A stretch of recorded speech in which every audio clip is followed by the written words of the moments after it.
Hello cool people, welcome back to my channel. Today's video is Math Olympiad question. Let's start. What is the question here? There were 10 more boys than girls participating in a cultural event to celebrate Independence Day. Each boy was given 3 flags and each girl was given 4 flags.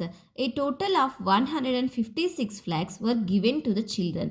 How many girls were participating in the event? Read the question carefully and understand it what they given, what we have to find it.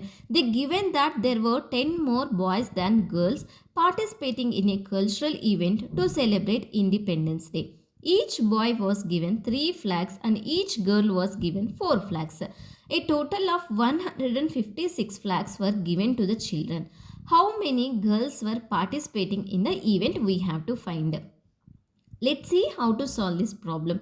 Let's denote the number of boys as B and the number of girls as G because we don't know the values of girls and boys.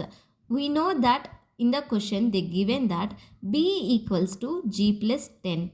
That means there were 10 more boys than the girls. So B equals to girls plus 10. Each boy received 3 flags and each girl received 4 flags, and they given that total flags equals to 156. We can set up the equation based on the total flags given. 3b plus 4g equals to 156. Substitute b equals to g plus 10 in above equation. 3 of g plus 10 plus 4g equals to 156. 3g plus 3 10 are 30 plus 4g equals to 156.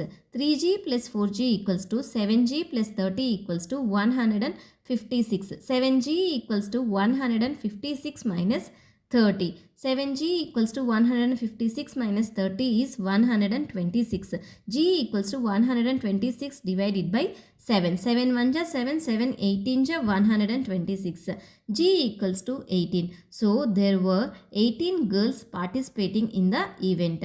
To find the number of boys, B equals to G plus 10. We know the value of G equals to 10. B equals to G plus 10. B equals to 18 plus 10. B equals to 28. Therefore, there were 18 girls and 28 boys participating in the cultural event. Thank you for watching. If you have any doubts regarding this problem, please ask me in the comment section. If you like my video and it is useful for you, please subscribe my channel for more videos.